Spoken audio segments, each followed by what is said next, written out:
By the way, thanking too often just with a word can lose its meaning. So be a little bit smart with it. Here are some ideas, for example, in the family that you can use to enhance the idea of gratitude within the family. Within the family, brothers and sisters, gratitude can serve as a powerful tool, as you know, in addressing feelings of something called undervaluation. Undervaluation within your family. So sometimes you have children, members, siblings, spouses who feel undervalued in the family. What's the solution to that? Increase the attitude and habit of gratitude among you. What do you do with that? To enhance the overall well-being in that area, number one, have family meetings. And in that family meetings, every now and then, get each member to mention something they appreciate about someone else in the family. Make this a habit. We already have the habit of ridiculing and saying what a person doesn't do.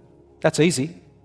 How about when we try and say, you know what, Fatima, my sister, I appreciate that you do this and that. And then she says, Muhammad, I appreciate that you do this and that. Mum.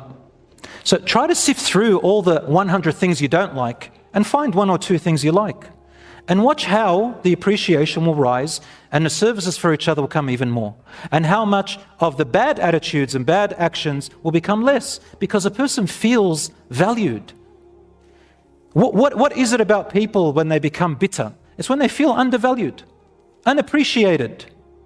So what's the key for it? Gratitude. Show the appreciation. Have a meeting and get it used to in your family. Number two, some people might find this a little bit cheesy, but I think it works a lot, especially with little kids, especially with girls, it'll work. Gratitude journals. If fathers, you want to feel a bit more masculine, you don't write a journal, or the brothers, doesn't matter. For the sake of Allah, do it. And maybe write something on a piece of paper if you like. Boys, they like to rip things out and just write it. Okay, grab a Kleenex tissue. It doesn't really matter. The point is, write it somewhere. Write it on your hand. Write it with the permission of your sister on her hand with something that can be wiped off. But don't force her. Do something. But write. And then say, let's say it's a little boy, brother who doesn't like writing things and he just scrunched up a paper from a piece of toilet paper. Just bring it out. Okay. My sister, today I like them. What? Today, say it out louder. I like that you fixed my bed. I should have done it myself, but thank you. It means the world to her. She says something about him. She probably would have lots of colors and things. That's nice. So gratitude journal, sharing what you write about other family members or on a card. Every now and then, put it under the door, under the pillow. Why not do that in families, ya akhi? Where's the love gone? Number three, one-on-one. Father and daughter, father and son, mother and daughter, mother and son, husband and wife, brother and brother, sister and sister, walking together, sitting together, watching something together, playing outside together, looking at social media together, within reason, doing sports together, going in the car together, going to school together, whatever. One-on-one. Use that time to try and mention something that you appreciate about the other person. Brothers and sisters, if you're not doing any of these, you're not going to see the beautiful value of gratitude that could have been among each other. The parents can lead the way and the older siblings can teach. The younger ones love it and they'll get so much into it. My dear brothers and sisters, and so gratitude and shukr is a huge topic which is a core part of the values of Islam and the teachings of the Quran. And our patience and perseverance against calamities and tests is a form of showing gratitude to Allah and to our blessings. And when we do have blessings coming our way, the way to show them is to be grateful to Allah, to acknowledge that they come from Allah, and to use them in the way that pleases Allah. And to thank people for favors that they have done for you, whether it was their duty or not, is a high value and something that brings a better outcome within your family, your community, your society, your well-being and theirs, whether it's in the employment field, but especially in family. And whoever thanks people for favors or duties has thanked Allah, because Allah is the source and they have chosen to do good, therefore thank them. My brothers and sisters, I thank you. Wa jazakumullahu khair for listening. I will give you a couple of words that you can say that are beautiful, which the Prophet, peace be upon him, taught us when you want to thank someone. So the Prophet, peace be upon him, told us, if somebody does a favor for you, you don't have to go overboard in repaying them. Do what is within your means and something simple.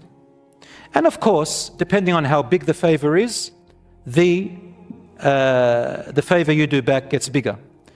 But even if you can't repay the favor in its same way, and all you can say is Jazakallahu khairan, the Prophet, peace be upon him, said, if a brother says Jazakallahu khairan, or a sister, to their brother or sister, then they have said enough and a lot. May Allah reward you with goodness. This means eternal, unlimited abundance of goodness in this world and in the next. So the word Jazakallahu khairan carries an unlimited meaning. Also, Barakallahu feek. May Allah bless through you. That hits two birds with one stone. You make the person feel blessed, and you make a dua for that person to do more good things so that blessings can come out through them. And how beautiful is that to say it to your family members, Barakallahu feek. The Prophet, peace be upon him, used to say it a lot to his younger companions and the older ones. You can make dua for someone. That is a form of gratitude. Give sadaqah on behalf of someone is a form of repaying a gratitude. Doing a small favor for a person the way they did it for you is a form of repaying a favor. And remember, brothers and sisters, there are three needs in our life. Number one, you are either a abd, you're a servant that owes someone, or you are a master, or you are a peer. Servant, master, peer. What's the difference? When someone owes you something, you are a master. You have done favors for them.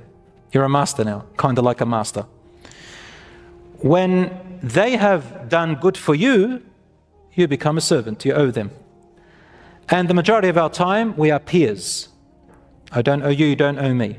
What's the lesson in this? The Prophet ﷺ was all three in his life. You need people, people need you, and you are peers with others. Don't ever say, I don't need anyone. I'm not going to do anything good for anyone. Nobody deserves it. Don't get into that toxic attitude, because that's an ugly attitude and you will only be suffering yourself.